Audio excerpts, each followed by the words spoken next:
So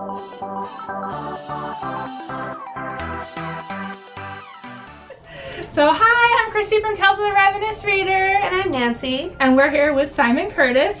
Hello. He's the author of Boy Robot, a sci-fi thriller, adventure, all of the those above. things. And more. Book, yes, book that came out in 2016, and he has a follow-up book coming out this year. So we'll talk a little bit more about that. Yeah.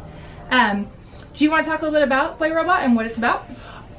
Boy Robot is about a boy named Isaak. On his 18th birthday, he discovers that he is a synthetic human, a failed government experiment, and that he is currently a part of a group of people just like him who are now being hunted by the same government that created them.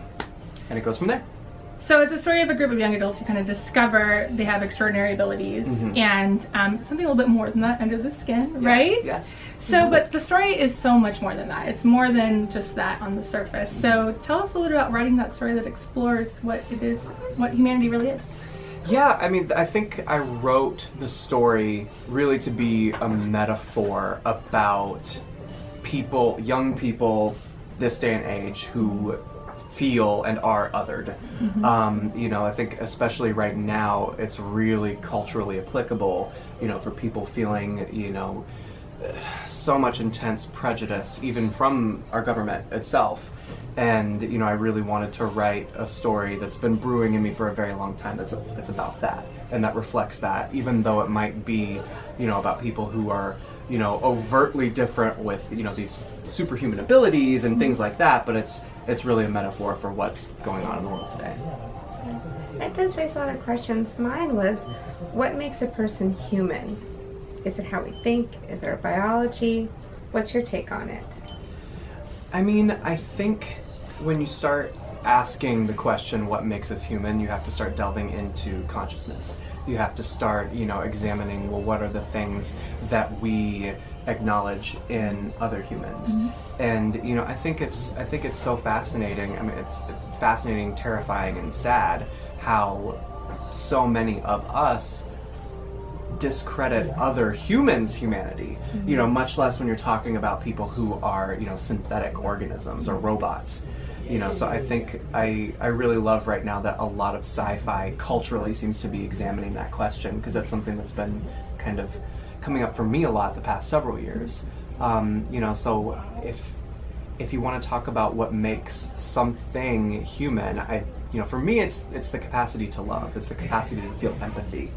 And, you know, I think that's a really beautiful thing about humanity that always, at the end of the day, binds us together.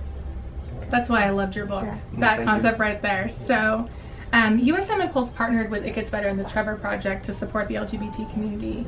And you put your personal story out there. You put everything out there. What was the response like? Well, I do love the Trevor Project. We didn't officially partner with the Trevor Project in any way, so I just have to throw that out there, just because they're very particular with their name and everything. Yes. But you know, for me, I was kicked out of the house as a teen, you know, for being gay. And, you know, when this book was coming together and it was really happening, and, you know, the message of the book is so important to me, and it's about, you know, reaching out to those kids who might have gone through something like I went through, you know, or any other way of, you know, feeling persecuted for who they are, for being who they are. And, you know, so it was important to me to really, you know, do something beyond just the story with that. And I was really grateful that It Gets Better said yes, and then Simon Pulse said yes, and everybody said yes, so that we could partner and, you know, basically use all of the marketing energy towards doing something good. And it was, you know, to my knowledge, it was the first time a publisher ever did anything like that. So I'm really, really proud of it, and I'm really proud of the cause that it supported as well. It was really beautiful. I remember watching that kind of unfold and how much you just solicited the universe to be part of that. So it was really wonderful. Thank you. So there are a lot of intense and emotional scenes in Boy Robot. What was the most difficult one to write? The most difficult one to write? Oh man, I think the whole book was the book took a lot out of me to write, and all the side characters, all of those vignettes, I think each one of those destroyed me every time I wrote a new one. Like, by the time I got to the last sentence, I was just a sobbing mess. So were we. Thanks for that. Yeah. There was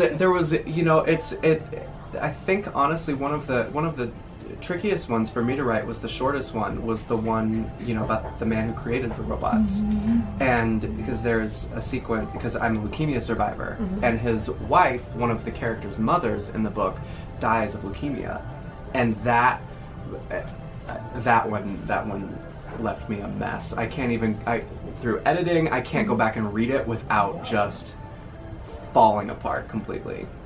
What makes you feel any better? We can't even talk about it without falling apart. We're talking with our friends about it, and we're like, "Oh, you remember that scene?" And it's like, we can't. We just cannot. It's just really emotional. So well, thank you. I take that as a compliment. Yeah, I would say thank you, and yeah, no. So besides writing, yes. you do this singing and songwriting thing. Yes. Too. Yes. And your single Flesh has over 2 million plays on Spotify. I checked this morning. I was like, oh my gosh. I'm only like 1 million. I'm just kidding. Yeah. What's it been like balancing both of those careers? It's funny because I started writing Boy Robot because that was a song on my first album. And so the whole idea for this book series was, stemmed from my first album. Right. So they've kind of really gone hand in hand and had a really symbiotic relationship thus far. Right now my brain has been in a book writing space, but I'm excited. I'm writing an album right now. I'm going to be recording it as soon as I finish this first draft of Robot Army, the sequel. So it's really good, in case you haven't listened to it yet. His music's really good. What's it like writing fiction versus writing song lyrics? Completely different. Like, it's two totally different worlds. I've been really lucky. I've been able, I wrote Isaak as a character who writes poetry. Right. And, that's so much, writing poetry was such, it was my catharsis. It was my therapy as a child. And so, to write a character who also uses it for the same purpose, it kind of gave me an avenue to kind of, get that in there as well. And that's that's poetry is songwriting and songwriting is poetry. So that I was able to kind of work a little bit of it in there. It makes sense. Yeah. All right. Well, Robot Army, the follow-up to Boy Robot, is up next. What can we expect to see? I can say that it takes a very localized story, and it is the first time you see in this world it's a global scale. Like, it's not just something that's happening in the Midwest. All these stories that were in Boy Robot, they kind of happened in a very specific part of the country. It was the South, the Midwest, and then, West Coast. And with this book, the first character that you meet, the book opens in East Africa. So there's a lot, and you kind of see this story unfold in a much bigger way. And you get more of the story. I know that I kind of pissed a lot of people off with how little I gave of what was actually going on and happening in this bigger story. So you get a lot more, and what's really happening with all of this. It's true. In the story, I remember thinking oh, I thought this was going to be really intensely sci-fi, and instead I'm in tears. But I appreciate that you're building more of that into it. Yeah. How has the current political climate influenced this story? Oh my God, it's so funny. It really reshaped my villain in the story, and I'm not going to say anything much more beyond that. But I had a villain, and the villain has completely changed because of everything. So I don't want to say more than that. But we won't ask you to give any more secrets away. I feel like a lot of people's big villain has changed in their books that they're drafting right now. They all look like the same at this point, right? I know. But no,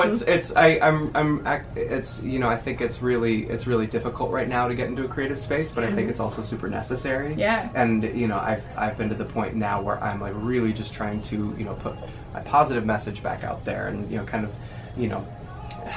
see people laughing again, so I think it's really, really vital that people still be creative right now. The arts are a huge portion of helping people with self-care and all of that, so we appreciate that you're not only putting a book out, but an album too. I mean, gee, how do you sleep? When do you sleep? You don't, right? You don't. Sleep a lot. Well, we appreciate you joining us today. Thank you so much. Yeah.